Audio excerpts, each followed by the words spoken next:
When I think back on all the fears when I was pregnant, all of them dismissed except for one.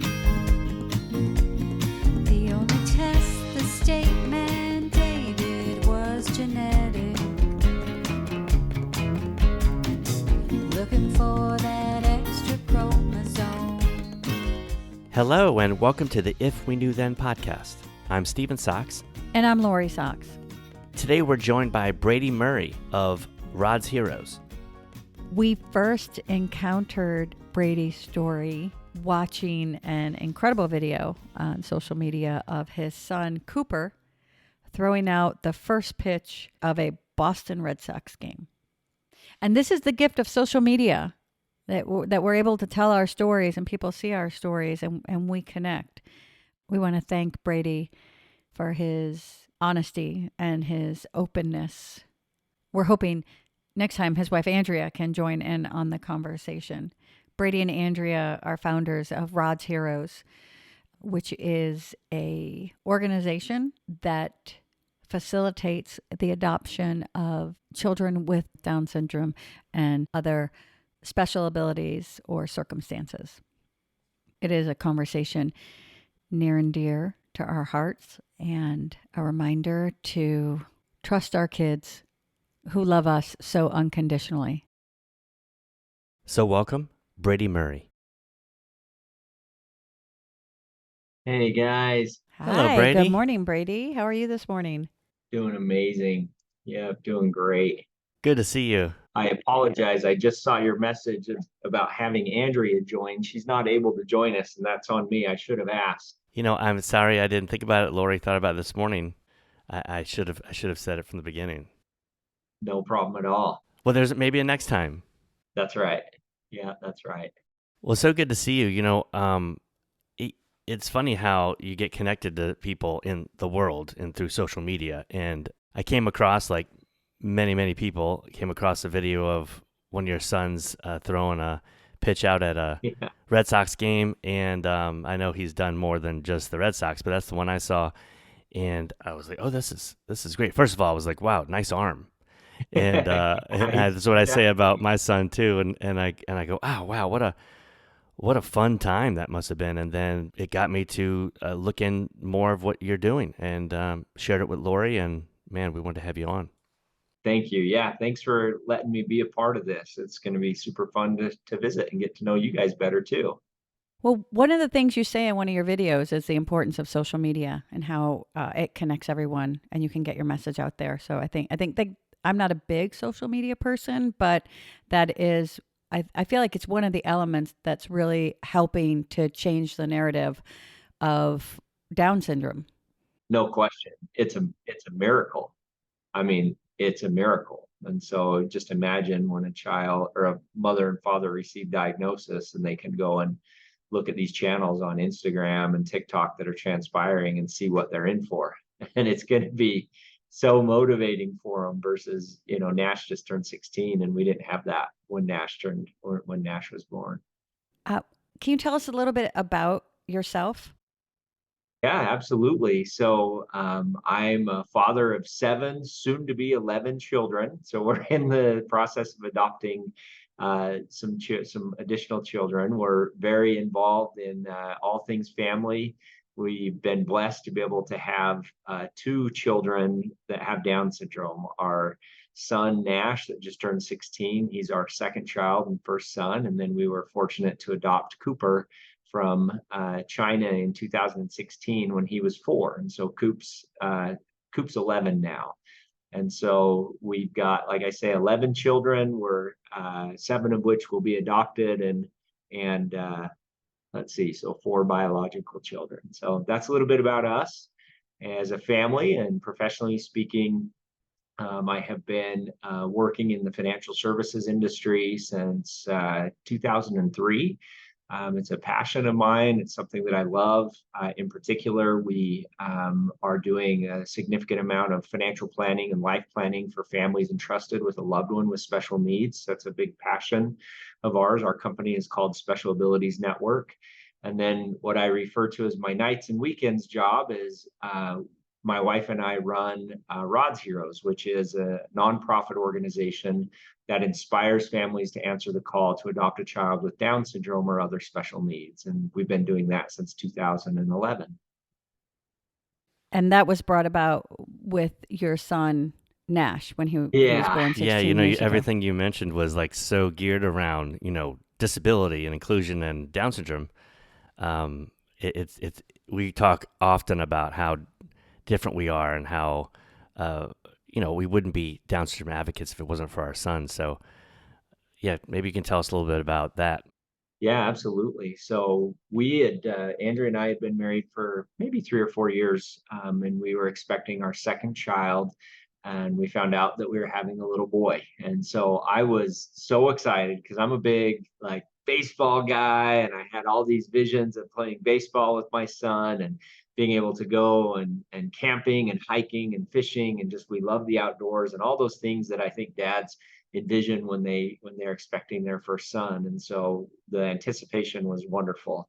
The day finally came that Nash was welcomed into our family, and he was just perfect. 10 fingers, 10 toes. I was doing everything that a dad does and taking pictures and videos and just loving it. Andrea did such a great job through the delivery. And after he was born, I actually noticed that the doctor and the nurses were I would say kind of talking back and forth in a quiet voice, and they looked like they had concern on their face. And I could sense something was maybe up. And so it was about 10 minutes after Nash was born that the doctor came over to me, and just in a very quiet voice, he put his arm around me, and he said, Brady, we think your son has Down syndrome. And that was the first that I'd heard of that. And I was very emotional. I still have those feelings, are very raw and tender feelings, even thinking about it today, 16 years later. But it was very real. I could feel that. And so I took a few minutes to gather myself. I was very emotional, and I had a lot of fear in my mind. I had a lot of that was a rough time, I would say. And so I knew that I needed to gather myself, because I needed to go and tell Andrea, who had just gone through labor, what the doctor had told me. And so I took a couple minutes, and then I walked over and I knelt down right next to the bed, and I looked at her, and I said, honey, the doctor told me that they think Nash has Down syndrome. And then I looked at her, and she looked at me, and she smiled, and she said, great. Can I hold my son? And I knew right then that, you know what, this is going to be okay. And I could just tell by Andrea's reaction that things were going to be okay. And it wasn't easy for me. It was a number of weeks and months, and I would say even still to this day, I still process that.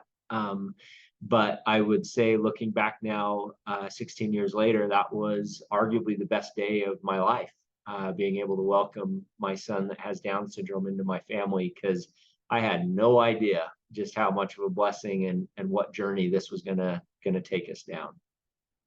What did you know about Down syndrome before you were? Nothing. I mean, I had some classmates that had Down syndrome, and I know I didn't have the maturity growing up to even like wonder what that was. I just, I didn't have any negative perceptions to it. I do remember specifically right there in the hospital room, in the delivery room, like literally immediately getting on my phone and Googling Down syndrome and characteristics and life expectancy. And I just started seeing all of these things, and I just was like overwhelmed, right? I was overwhelmed.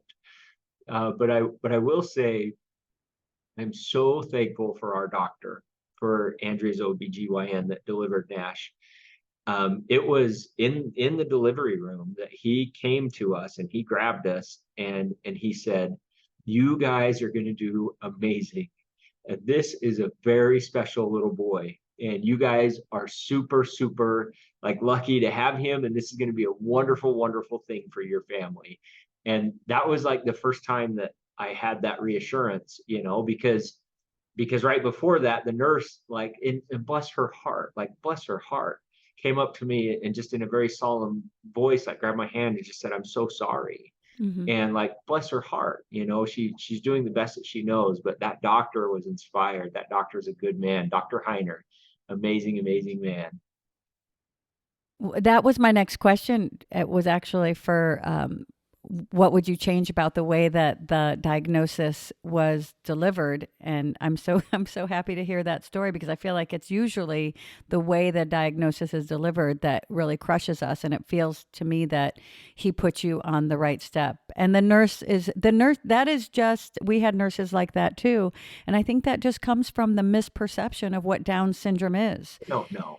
Yeah, they and again, bless her heart for like reaching out in empathy and in care and saying what she said. Like, I know where that came from.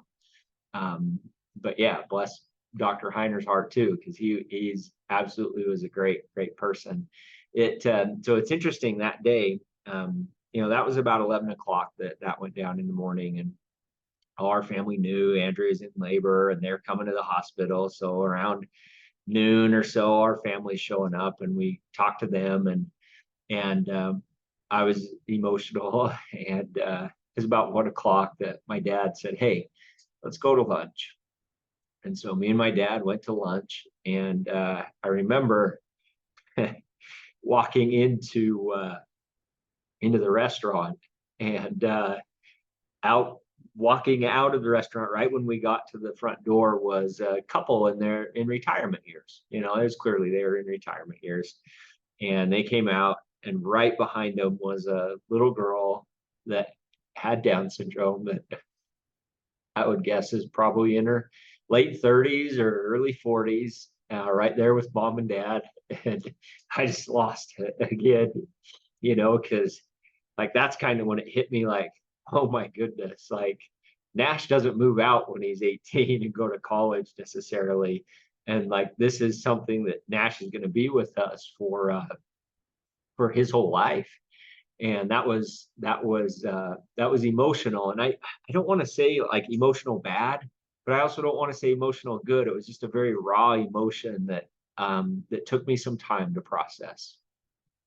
Isn't it funny how we, as parents of children with Down syndrome, or even just any disability, we're forced to, at the very beginning, look so far forward and place a limit or an expectation that limits on our children. Like you said, Nash is your second child. When your first child was born, that close to their birth, you didn't, look out and say, and have to make that prediction. And I think that carrying the weight of that is what skews the perception, and what really would inspire like the nurse to say, "I'm so sorry," which would, because I know every parent feels that at the beginning. And maybe my hope is that the feelings have changed in the last 13 and 16 years, because the information is out there, and definitely what you are doing is changing the perception as well. I want to say that I feel like where you live, you've already talked about inclusion, that you had, students with Down syndrome in your class growing up, which shows that there is an inclusive, schooling environment, which is great. I wouldn't put that on you as a kid in high school. Your frontal lobe is still developing. You haven't quite acquired empathy, and that is really the burden of your teachers and the adults around you to give you those skills. But the fact that you went to an inclusive classroom and you have a doctor who sees the true gift of your child, I just wish that for everybody. Yeah. I think that those key elements contributed to what you're doing. I'm guessing that your wife comes from the same place you do. She does. Yeah. We grew up 10 miles from each other.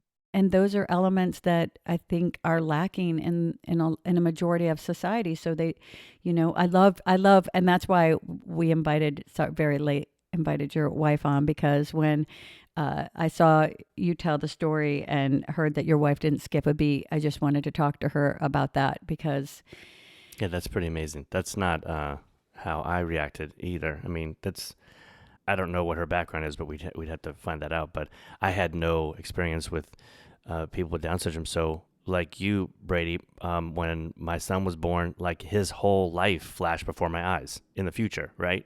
And it was not even, it wasn't real. It was my perception of what his life would be. That did not happen when my daughter was born. And if it had happened, I probably would have been all these positive things, because that's what I envision.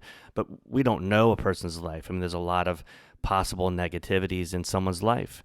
And if the true life flashed before your eyes, there would probably be some negativity there. And it could be very, very traumatic. But we go there with a life of a child with Down syndrome. And I do really enjoy already so many of the positive things and people in that moment. You've got your wife, the doctor, your dad even, and that couple and daughter coming out of the restaurant. Yep. Yeah, it was a special day, and really that's a large motivation on why we even created Special Abilities Network in the first place, is just a resource, because there's the emotional side of it, but then there's also the aspect of like, oh my goodness, like Nash is not moving out when he's 18, and how does all that work with Social Security and him working? And like those were just weights and burdens, and like that's the work that I had grown up doing, is financial advising, helping people to plan. But I had no idea how to do that for families that are planning for multiple life expectancies. And so that was a big need that we identified, and that's why we went down that route. But I would definitely say that it's a life's work to help parents in particular be able to see their children in a way that allows them to sing the song they're meant to sing. Because these kids, and these adults that have Down syndrome, they have a purpose, and it's a very special purpose. And it's not to be a wallflower, it's not to just exist, but they have a divine purpose in my mind that they play in being able to give light and joy and love unconditionally in a way that, quite frankly, I've never seen anybody else be able to do. And it's a superpower. That it truly is a superpower that they have. And that's a life's work, is to help them to sing their song they're meant to sing. I will tell you that as a parent, that they are so happy. Like, I don't know what your journey has been. We're here in California, and as far as societal and inclusion, we're fighting for our child's placement in the classroom. So, for me, I have fought. We didn't have that message from our doctor when Liam was born. It was a different message. So, I have fought. I spent a great deal of time fighting a lot of the misperceptions. And one of those misperceptions I felt was my son is an angel, and my son is because what that had done for my son was made the teachers not want to educate him, made the teachers feel like his presence was only for him to be socialized, like kind of like what you would do when you take your dog to obedience school to train them. And it took me a really long time to not throw out the baby with the bathwater, because that statement for me limited my son, because it what it did was it enabled others to distance themselves from the ability and like objectify my son a little bit. You know what I mean? Like he was this other entity instead of being included in society, instead of his life having equal potential and possibility. And it took me a long time to really see that Liam, his presence, what I find that love, Brady, is that unlike a lot of us humans, it doesn't come with an agenda. That's right. You know what I mean? Like it's completely unconditional. And the reason I stop here is because I feel like I want parents to know that that is a gift. I mean, I work always to be present in my life. And I feel like that comes really natural for Liam to just be present, right? I work to love people unconditionally. And for Liam, that's just a given. He doesn't have conditions on his love. And boy, if he sees someone that he just turned like is like, I'm good, then it's I trust him. I trust his judgment. Uh, and the way he loves without agenda. The thing is that I think we all have that power to do. We all have the power. I have the power to look at you, Brady, and see you as complete and able with full of potential. I have the power to see the best in you. And I think that when when my son has been isolated as just being this entity that has, like you say, and you know what? The truth is, this is the baby with the bathwater. It is a superpower. Love in itself is a superpower. And the fact that Liam has this ability to already be there, to be to this place that I strive, it's, it's a goal. Like but it's something we can all attain. And I feel like sometimes when people look at my son and see him as different just because he knows how to love, it's it's like an excuse so they don't have, like, it's outside of themselves. But I think it's very important that everybody should know that they if they work hard, they can get to the place that our children who have Down syndrome already are, you know.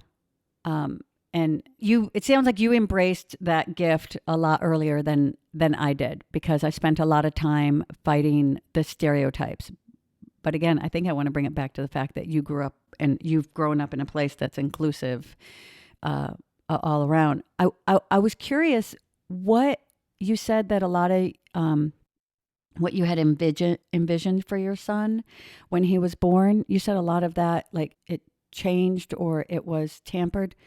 Can you tell me how, and if those visions in actuality, how they changed, and or if they changed at all?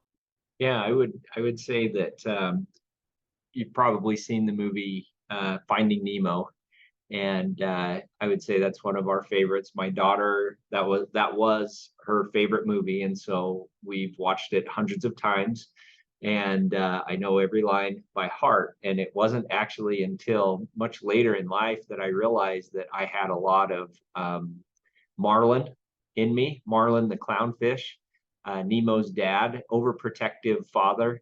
That bless Marlin's heart, like, he went through traumatic experience when getting Nemo into this life, and so he was going to dedicate his entire life to protecting Nemo and making sure nothing bad ever happened to him. And I would say that when Nash was born, I immediately went into that type of a mode where I just didn't have that with my daughter. Like, Brinley was born, and it's like, Brinley's going to conquer the world, and she's going to do this and she's going to do that. And like, this is my daughter, and here we go. And when Nash was born, it was more in relation to, I have to protect my son.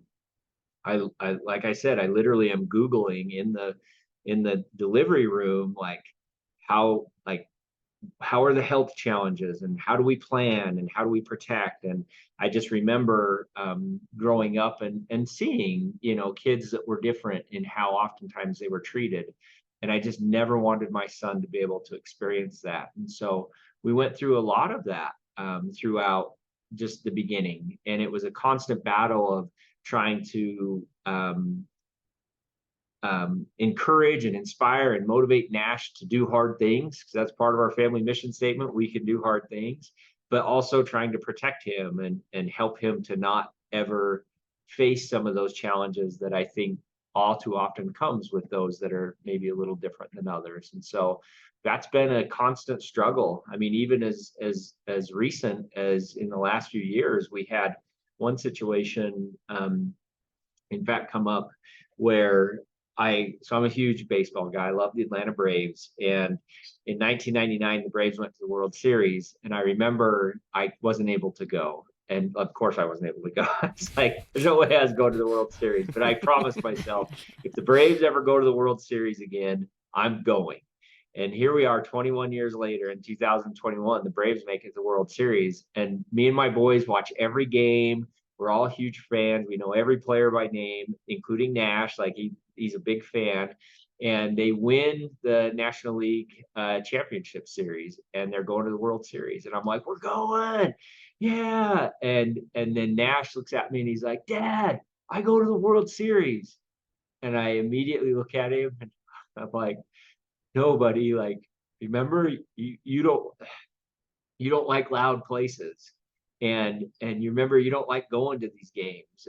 And he's like looking at me, and he was so excited because he was going to the World Series. And then after I told him that, he's like, yeah, I don't like loud noises. And I like caught myself, and I immediately kneeled down and I looked at him in the eye, and I'm like, buddy, you're going to the World Series with me. Like, we're going together. And I took him and we went, and he did amazing. Like, he did amazing. And it reminded me so much of, like, don't be Marlon. Like, these kids are capable of more than what we give them credit for. And oftentimes their own limitations are not set by their teacher, but actually set by us. And so that was a very clear eye opener for me. And it's the same thing with Coop. Like, Cooper's the little boy we adopted, and I coach all my kids' teams, and Coop likes baseball, and I thought, maybe he could play on the team with us. And I'm like, no, like, kids with Down syndrome don't play in baseball with typical kids. Like, they don't do that. And then I thought, well, why not? Like, why can't he? And he's been playing with us for years, and he's actually like pretty good.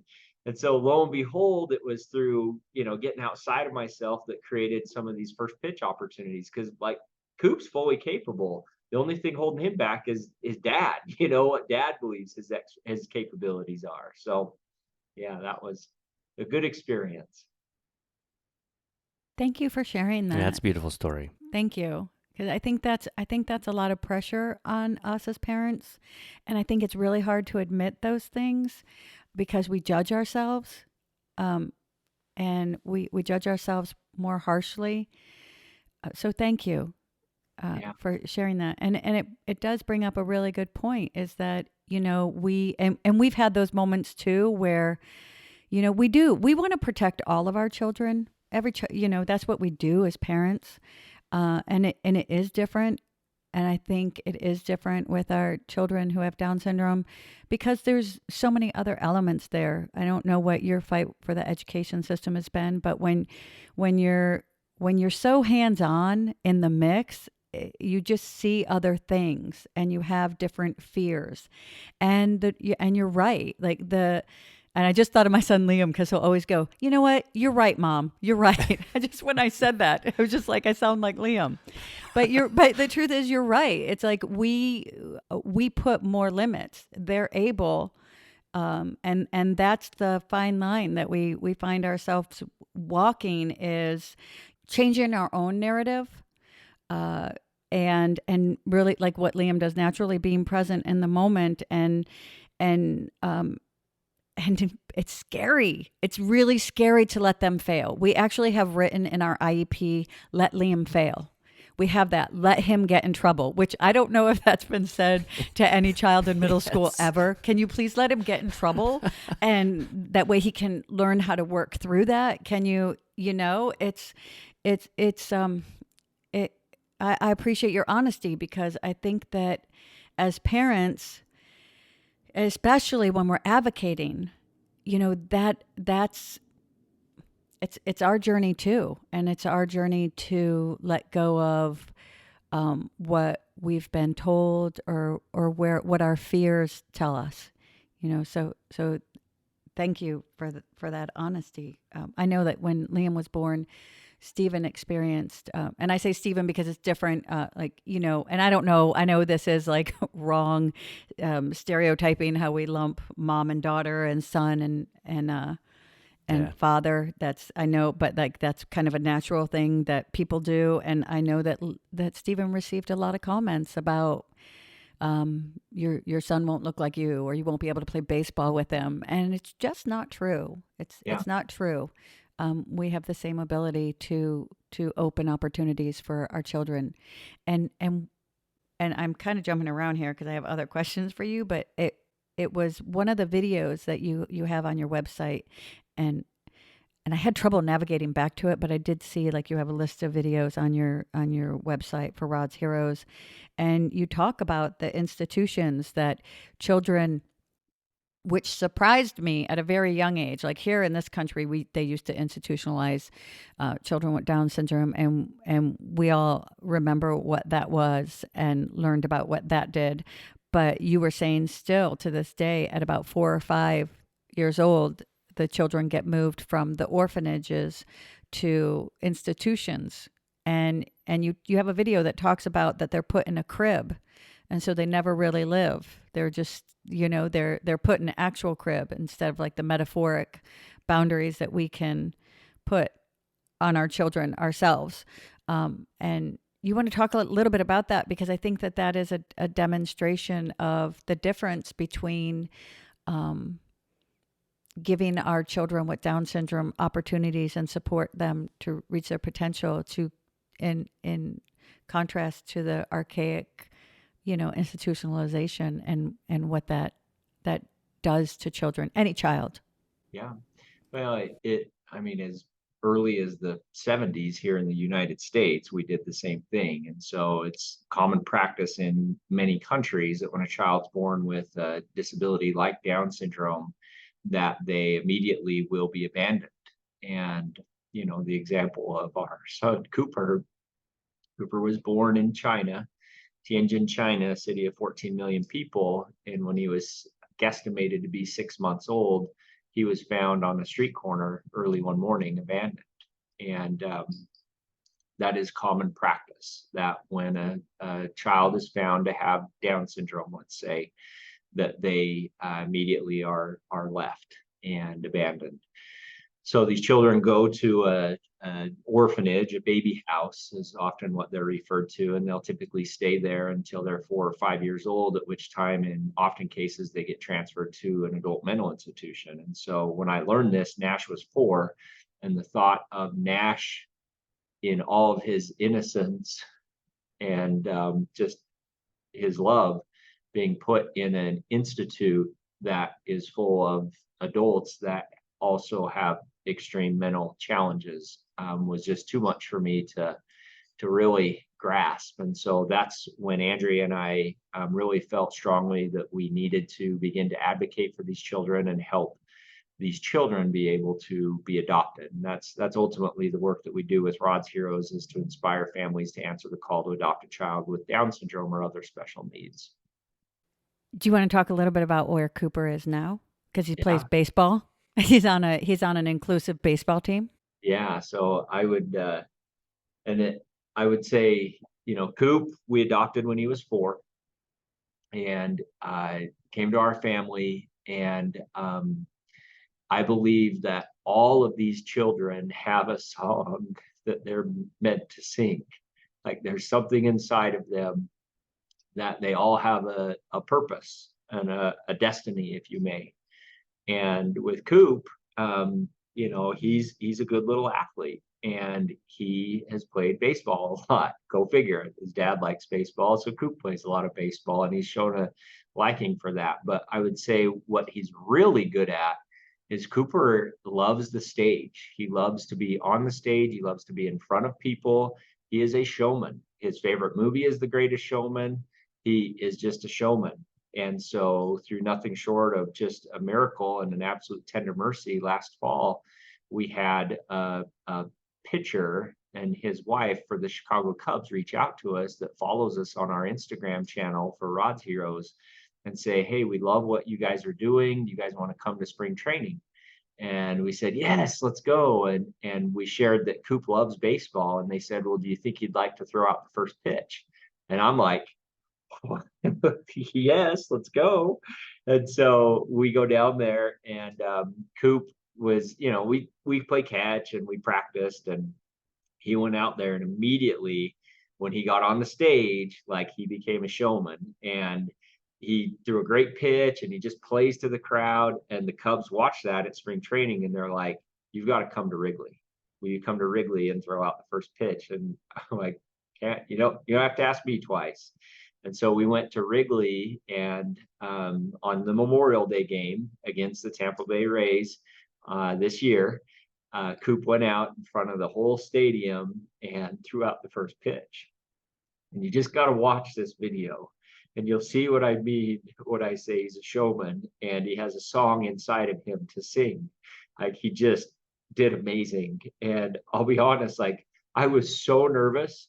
And I remember sitting, like we were sitting on the side of the field just minutes before we were going out. And I'm like, oh man, like I hope he's like okay. And I'm like going into Marlin mode again, I'm becoming a clownfish, like, oh crap, how's my son gonna do? And I look at him and I ask him, I go, Coop, are you nervous? And he goes like, no, like he's just like, this is awesome. And so he goes out and just crushes it. So we get done and we have that video, and I share that with a contact that I have that has a connection to the Boston Red Sox and said, you got to see this.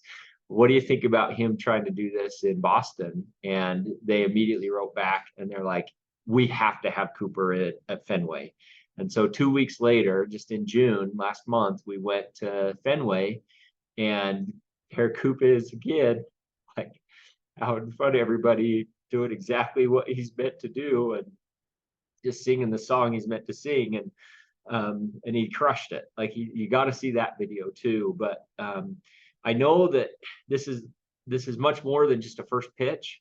This is much more than Coop, like having a cool experience. This is so much more because Coop was put on a street corner and we felt inspired to adopt him for a reason, because he has a song that he's supposed to sing.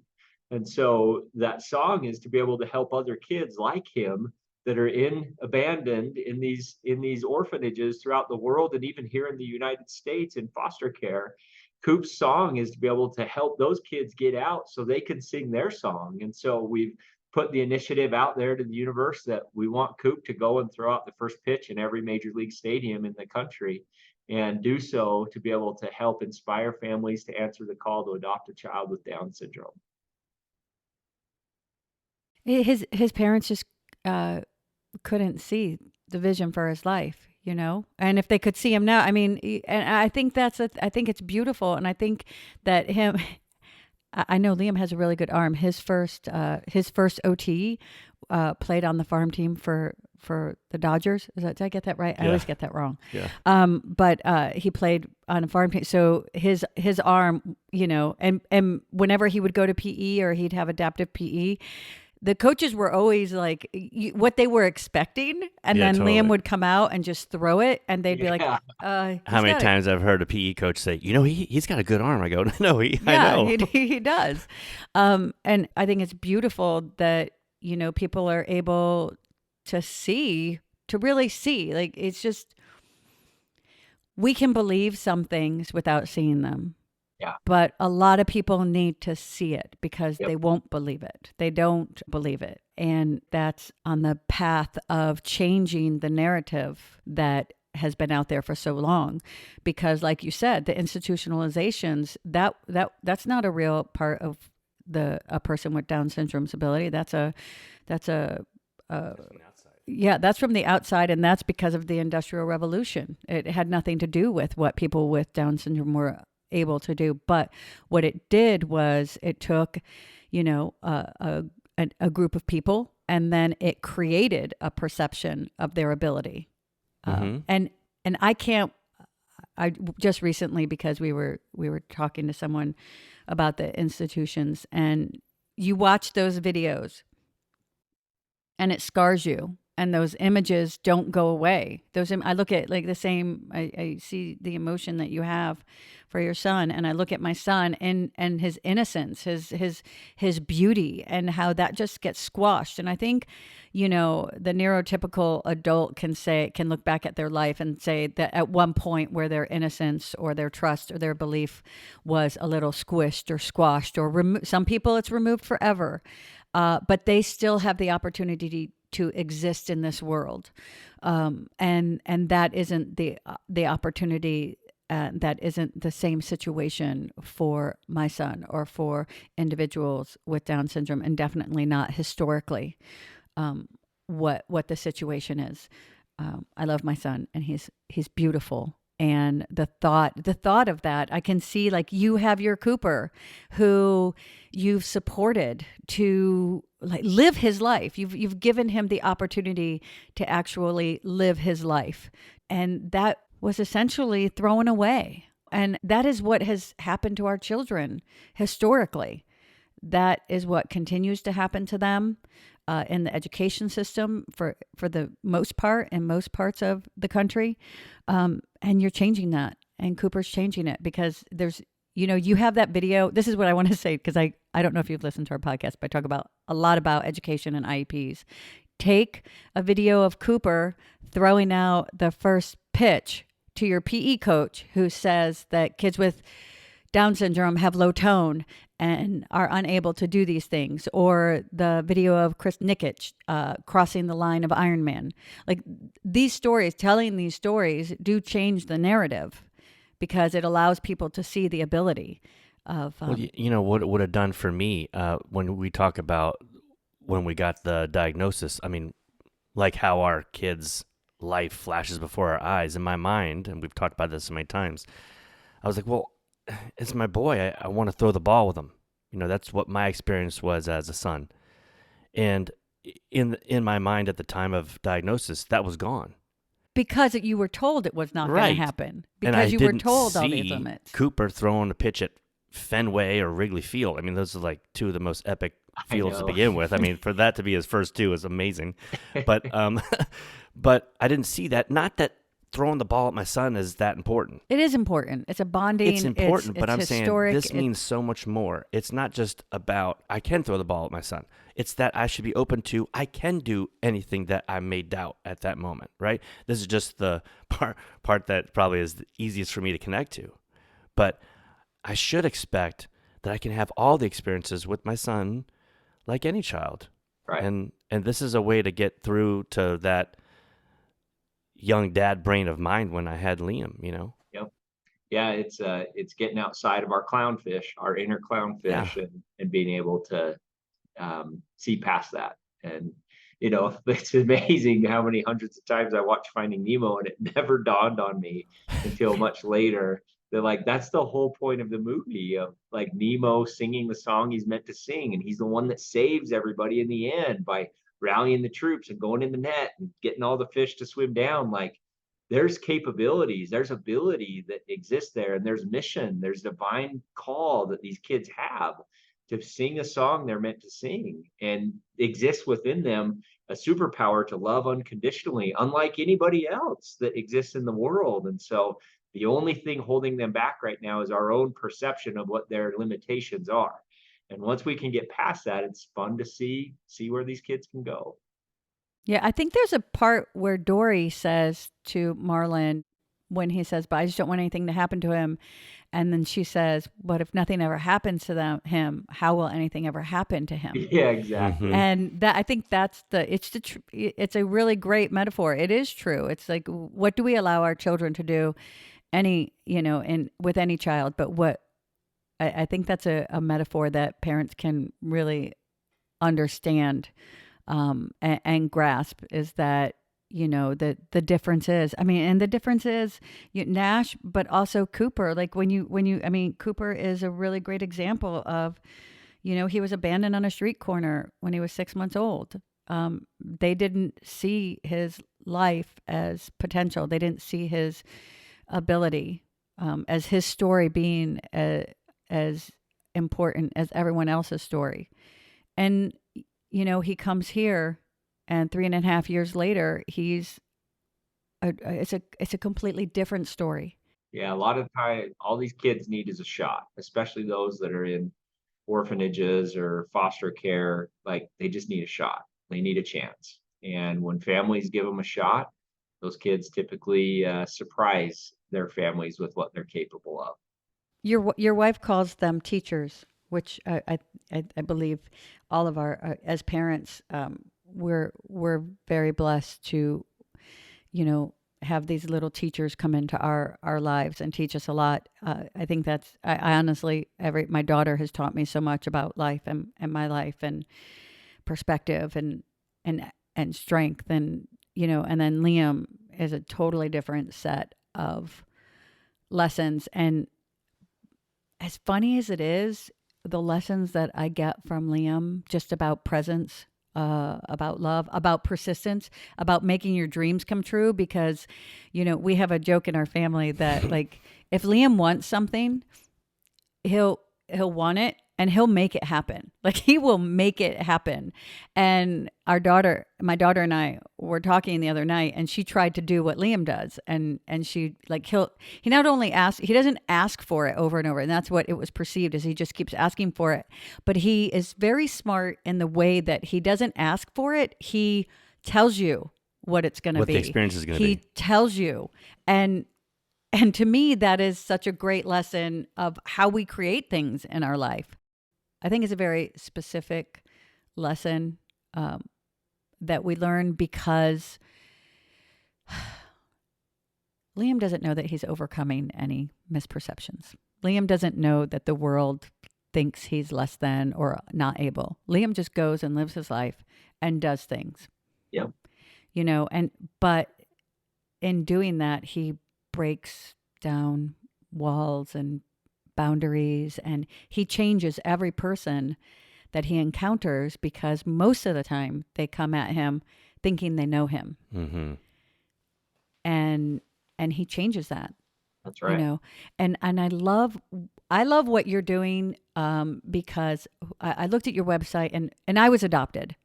And I know the value of being told your value. I know the importance. I know the damage it can do when you're told you don't have a value. And I know what the difference is when people see your value. So adoption is for any child and just so important. You were talking about, there's one about, do they go to school? These kids in the orphanages, do they go to the school? And you said that they do, but they're seen differently sometimes. The other students look down on them.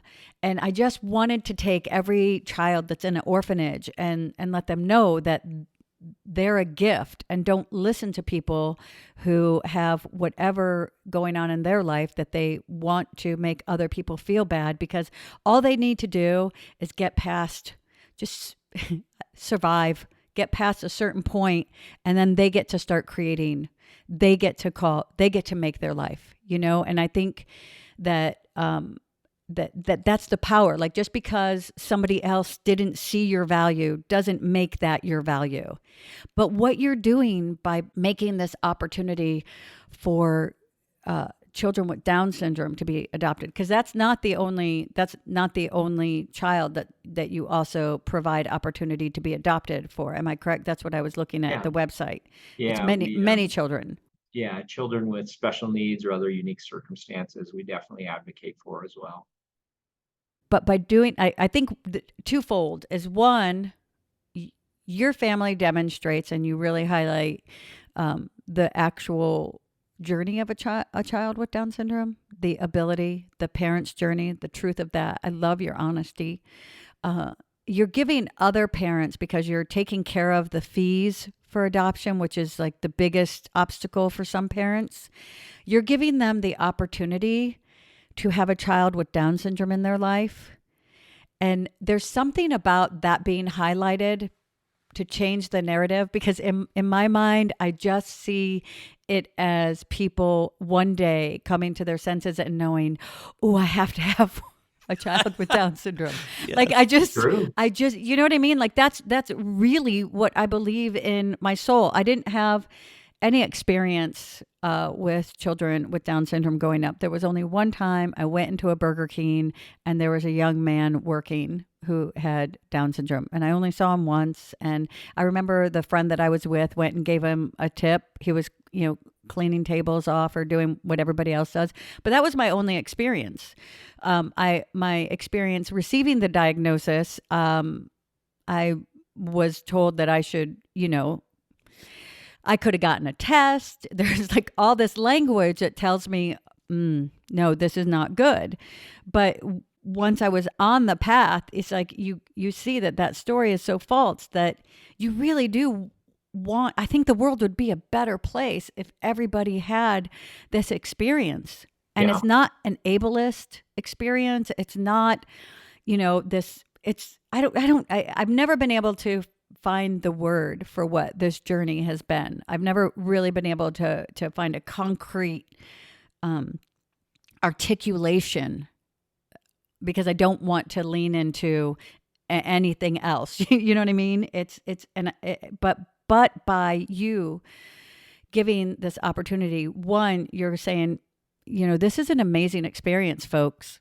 And you're giving people that opportunity. And I think that not only does it change the world for that child, it changes the world for the child because they're not bound by the limited mind who doesn't see their value, right? Or the limited resources once that child is discarded, because that's what's happened. Yep. They are given the opportunity to live their life, really. And you do say also in one of your videos, I listened to a lot of your videos on your website, that, at first a lot of people will say, oh, it's so good for this child. What a blessing for this child. And then you say, which is definitely the experience and what we experience when we're talking to teachers in a school, because we get the same thing. It's the benefit of the child for the student, for them to be a part of the class. For some reason, that became the conversation. But the truth of the matter, and it's something that you also say, is that it's the families that are lucky. That's right. It's society that's lucky. It's Classmates. It's classmates that are lucky. Right. And it changes the world in honestly a way that I think the world needs to be changed, because there needs to be more love, there needs to be more compassion, and there needs to be more empathy. And we don't gain it by having a child with Down syndrome come into our classroom so we can be more loving and empathetic and compassionate. It's because we see it demonstrated in a human, and then we can model off of that human. And I think there needs to be a little bit more modeling of our children with Down syndrome. I think that kids need to have them in their class. Like a child needs to have a child with Down syndrome in their classroom, because they already hear the limits that perhaps society or parents have told them about their classmate, and they see firsthand it's not true. They also learn that they can do hard things. Mm-hmm. If you have someone next to you overcoming obstacles and misperceptions, hey man, if Liam can do that, I can do that. And you're giving people the opportunity to experience it. And It's like that old adage about surrounding yourself with people that are more talented than you. Yep. And having Liam in the classroom shines a light of where, oh, I could do that. Yep. And people don't see that, right? No, it's always thought the opposite way, but Yep. Yeah, we I mean, you guys know exactly what I mean by this, but we find that Nash and Cooper help us to become our best selves. And I believe firmly that the person that we become is determined by the books we read and the people we surround ourselves with. And I tell my kids all the time, show me your friends and I'll show you your future.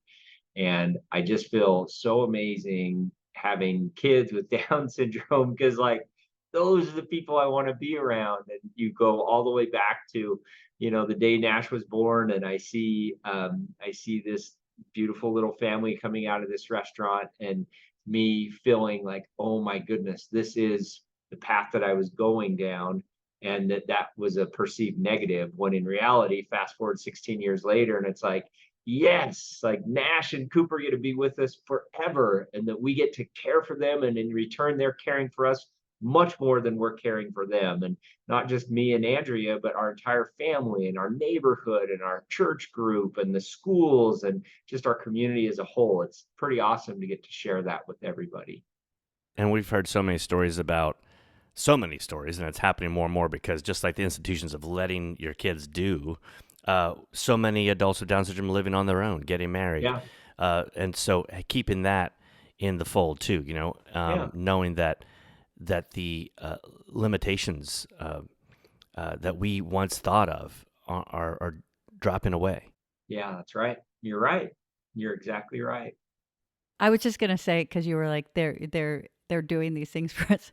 I wonder about Liam. Like, is Liam aware of this responsibility that he has, or that this is? Well, he wouldn't think You know it's what I pressure. mean? He No, would be like, he yeah. doesn't. But it's I think he'd be You proud didn't of get that. to talk about Nash. You told that. God, I love that story, and I thank you for your honesty too about him going to the baseball game and Oh, the World Series. yeah, Hmm. the World Series, about going to the World Series. Do you want to talk a little bit about Nash? Like, what is he doing now? Nash he just finished his freshman year. He was on the student council. He was invited to participate in that. That's not something that he ran for. They actually came to him and said, Nash, we want you to be on the student council and help us to plan the events. And I think he is like the inclusion officer. He loved it, did a great job with it. Nash holds the bottle flipping title for American Fork Junior High. I think he got 83 times in a row that he landed it. And so he's like a really good bottle flipper. He loves doing that. And so he's amazing. And I would say that he and Cooper are just like yin and yang, peas and carrots. They just play off each other so well, and they care for each other so well, and they share a room, and they're just best friends, and they're actually very complementary to one another. So Coop's not super verbal, and Coop doesn't read or anything, but Nash is very verbal, and Nash reads, and so that's a positive thing for Coop. And then conversely, Nash isn't as maybe athletic or outgoing as Cooper, whereas Cooper's very extroverted and very athletic. And so when they're together, they just play off each other, and they're very complementary to one another. So it's pretty awesome to see that tag team working together.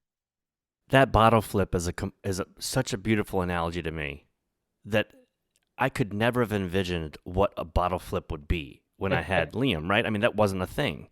And Yep. when I had to think when you said I was Googling, and it was 16 years ago. Yeah, I guess we were Googling, but there was a time where we didn't know what Google was. The bottle flip. So here, I can't even imagine what our future is going to be, right? I And know. and in a moment, we're for some reason pressured as parents, or we have these ideas of I have to think about all this future when we don't know what the future is and the potential what the future is. It's out of our mind. That's right. Well, I think the bottle flip actually, like, one, I find because Liam does this thing with his cards and his bears that he loves to do, and at first, as a parent, I would watch it and I'd be a Marlin Anxious. and I'd get Yeah. anxious and I'd be like, what does that mean? What does that do? We need to stop this. It's like, I want you to be able to, do the same thing neurotypical kids do, or if you go to someone's house, is this something that you're going to do? How is it going to be viewed? All of these things in my brain. And then one day he was like, Mom, will you sit with me and flip bears? And I was like, okay, but 5 minutes and then we're going to read. Because for some reason, reading to me, I think was that to me, I viewed as this is going to be what you need. And not you're an flipping. avid reader. But I sat there with him and it's like meditation. Like we just sat and then it's a game, and like it takes skill to like try to hit the bears sometimes. And it's a lot. Once I got outside of what I thought it was, once I got outside of my judgment and I was able to be there with my son as my son and know that my son was perfect and knows what he's doing, I could enjoy that, right? I didn't judge it and I'll be honest that like your bottle flipping, that's like hand-eye coordination. That's, motor skills that we were told that didn't exist. That's like, How satisfying it is when it lands. There's so many things there. And you're right. We get out of our heads and we stop this dialogue in our head and we're present. And I think that we're even able to just relax and know that they've got this. We don't have to continue to perpetuate the stereotypes or the misperceptions. Not that we're doing it in our actions, but in our minds. I know that even like buying him a book bag yesterday, like Sophia she had, she's going to kill me. She had a My Little Pony birthday party when she was 10 because they're cool. And, I'm buying him a book bag for seventh grade and I'm like, is Yoda babyish? And I know, like, I have so many friends my age that would be like, Yoda is not babyish. But I just get so scared. I get so scared. And when I'm scared, I'm not trusting that my kid knows. I'm not actually walking the path that I am saying that I'm setting before him. I'm saying I'm setting this path without limits and with supports to reach his potential, but I'm like a little bit off and to the right behind going, all right, I'm just Yeah. there's the path, but I'm gonna be back here just in case. I'm just gonna be watching. And it's so much I'm gonna be watching, but it's so much more enjoyable when I join him on his path. Yep. Right? And I can be there with him. Yeah. You think of our children, they accept us for who we are unconditionally. Yeah, And the least we can do is accept them for who they are unconditionally. absolutely. Absolutely. And I love that you're giving other people the opportunity to be accepted unconditionally by children with Down syndrome. I want to talk about Rod's Heroes, and we'll put a link to that in the show notes. And also, I think that the Special Abilities Network is that something that you advocate, or is that like a business model? Is there like you're setting up trusts for? Yeah, it's a good question. Really good question. As far as the mission and vision behind Special Abilities Network is to give every family in America entrusted with a loved one with special abilities the opportunity to get the planning they need and they deserve. And so the planning side of things comes really around life planning. And so there's so many different decisions that need to be made for us as families in caring for and being caretakers of someone that has special abilities, as we like to refer to it, or as the world will refer to it as special needs. And obviously that includes the special needs trusts or the housing planning or the income planning or how to navigate through Social Security. All of those are super important things that we help families with. But at the end of the day, the purpose and the mission is to help these families not only let their child sing the song they're meant to sing, but those families sing the song they're meant to sing as well. We help families plan vacations and be able to do those things that they never thought were possible before and are able to do now that they have a resource and a team to be able to help them navigate through it. Well, that may be a good future episode as well. We've had Yeah. someone we've had an attorney on about special needs trust, a good friend of ours, Enrique Perez. But it's always good to have other options and voices. So How do you do that? How do you plan? Is that something that you just help them plan with their finances? And what is the fee involved in doing that?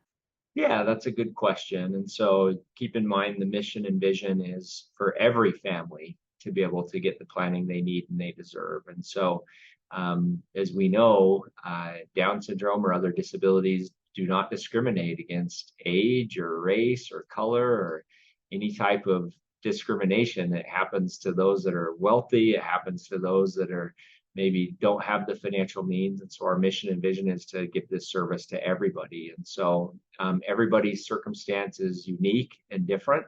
And so we customize the plan and the strategy very specific to that individual. And so I have a tremendous team, great teammates all throughout the country of people that are educated in this, that have the schooling and the background, and more importantly, the life experience. All of our teammates have special abilities children themselves and live it and know it from a firsthand experience. So pretty special operation we have going there. yeah, because I assume things are different in each state. There must be different. Very different in each state. That's right. It has to be very customized because I mean, you look at just Cooper and Nash; they're very, very different in relation to their needs and what one's abilities are versus another's challenges, just like any other child. And so we've got to customize it accordingly. And for non-English speaking parents, do you have accommodations for those parents? It's a wonderful question. We haven't faced that as often as maybe you would think. But for those that do speak English as a second language or need accommodations, that's absolutely something that we would work to our best ability to accommodate. Wonderful. We'll put a link to that in our show notes, as well as to Rod's Heroes. Now, did we talk? Did we talk We about? didn't really get we didn't really specifics. talk about specifics of Rod's Heroes because I want to talk about. We've talked about it vaguely, but I want to talk about it specifically, and then also how people can help and participate in that. Rod's Heroes, again, the purpose being inspire families to answer the call to adopt. And so there's three areas where I find families and individuals get involved the most. First and foremost is they become what I'd refer to as an unstoppable advocate. They share the message of these children. They're individuals that are advocating for these children. The way that we inspire families to answer the call is simply by storytelling. And so they take these children's stories and they share it through their social media, or they talk about it, and they do a great job. They invite us on podcasts like this. You guys would be considered an unstoppable advocate. The second way is that individuals, through their donations, are able to bridge the gap for these children to be adopted. An international adoption of a child with Down syndrome on average costs around $40,000. And Rod's Heroes provides adoption grants for children to be able to be adopted that have special abilities. And so it's through those donations that we're able to offer these adoption grants and help these families bridge the gap. And then the third thing, and the thing that I'm most passionate about, is obviously consider adopting. And so adoption is not for everybody. I'll be the first person to say that, but there are many families who have the ability. They have the life experience, they have the financial means, they have the home and the ability to be able to care for and open their doors to another child. And so those families that consider adopting, they truly are the ones making the miracles happen. Those fees, those $40,000, you can donate. I saw a little girl who made jam and donated her fund that she was hoping to go to Disneyland with to help bridge the gap on fees. You know what's amazing about that story is Brooklyn began fundraising for Vaughn. So Vaughn is the young man, the little boy that has Down syndrome. He's in Colombia. Brooklyn started advocating for Vaughn in 2013, 10 years ago. And for 10 years, we've been advocating to get Vaughn a family. And right now, Vaughn's family is almost ready to travel to Colombia and get them and get him. And so it took us 10 years to be able to find Vaughn's family, but I believe in my heart that every single child has a family out there. It's just a matter of us finding them. So Brooklyn's mission is being accomplished this year. Way to go, Brooklyn. How old is Vaughn? Is Vaughn 10 or was he older? Vaughn's almost 16 now. Yeah, Vaughn, I think, may have just turned 16, if I'm not mistaken. And I think that the thing that people, that can be scary for someone thinking to adopt, but you have some before and after pictures that it just shows the importance of the treatment and the environment that these children are in. And if at any moment you can change their story, it's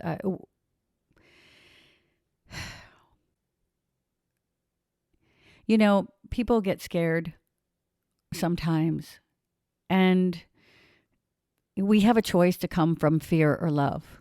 So if you have the ability, I think we've talked today about how the fears are unfounded, but the impact that you can make on a human to just have a life, and it's a gift back to you as well. But if you took the characteristic of special abilities and it was just adopting someone who was 16 or 13 or 10, who was in a bad situation, I think if you look at it that way, it can open people's minds if they're thinking about it, because it doesn't seem as scary. You can see the gift of what you're giving to take somebody out of a situation and then give them a life with love. I'm just trying to break it down, because sometimes people will hear, adopting someone who's been in an orphanage under these circumstances, but you turn someone's life around in an instant, and you're turning your life around in an instant. Yep. It's like if you have a garden that you don't go out to and you don't water it for an entire however long, and everything in there is kind of appears to be dead. And you start to give it water and you start to take care of it. it can blossom and bloom in ways that surprise you because you've thought of it as one way. And I love that you're allowing for that opportunity. I think of those children who have to overcome misperceptions to the extent that people are believing that their life doesn't have a value. And you're changing that narrative. Yep, one child at a And I time. thank you for that. Yeah, one child at a time, and if you have any doubts, look at Cooper. I mean, look at Cooper.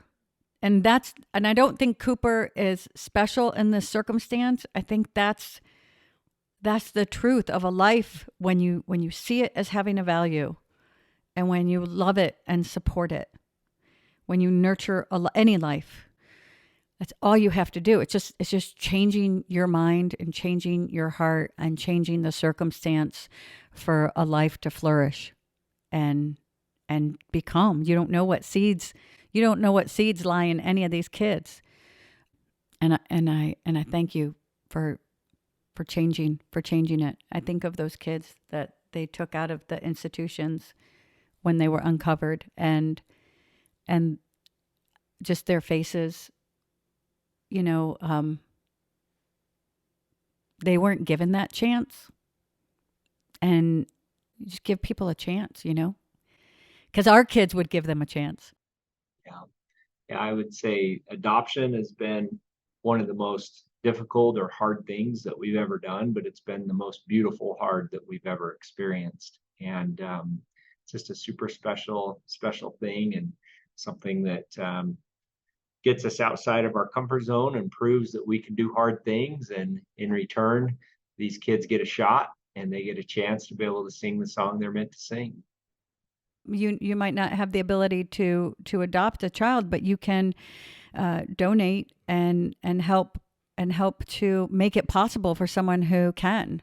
And also go on to the website and look at the videos of that are on there. There are a few podcast interviews. There's a lot of stories that are on there, and there's very honest and open stories. I think it's a great thing to share too, because it follows what your journey is, and I think that it can change it for parents coming behind us. Get rid of a lot of those fears. Your wife says Down syndrome isn't something that you necessarily would have chosen for your child at the time that they were born, because you really didn't know. We don't know what that story is, but now she wouldn't change it. And I think that's the truth. I think for the most part, and I hope it's changing. I believe it's changing. I have faith that it's changing. But for the most part, when most of us received the diagnosis, it was a wait, and it doesn't have to be that anymore. And it over time, being on the path, I think that weight is lifted, and we're like, oh, whoosh, what was that I was doing? So there's some really great, honest stories on your website as well. Thank you.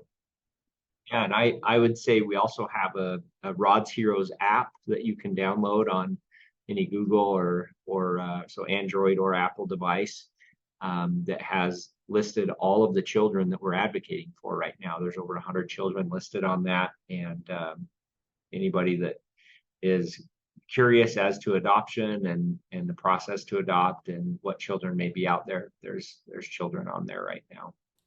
And share those videos of Coop throwing out the first pitch. I know. That's so fun, isn't it? It's so fun. Brady, is there anything else that you want to add or talk about today? No, I think this has been amazing. I really appreciate you guys letting me come on, and way excited to be able to see where we can take this as a whole. I love and appreciate what you're doing, because it taps into so many parts of my life. Thank you so much. Have a great day. Yeah. Thank you. All right, guys. You too. Love to the family. Love to the All right, family. thanks. Just keep swimming. That's right. That's exactly right. All right, Brady. Bye-bye. All right, guys. See ya. Please follow us on Twitter at If We Knew Then Pod, and you can drop us a line on our Facebook page at If We Knew Then Pod, or visit our website, ifweknewthen.com, to send us an email with questions and comments. And you can join our mailing list there and get alerts of future podcast episodes. All these links will be added to this episode's show notes. Thank you again, and we look forward to you joining us on the next episode of If We Knew Then.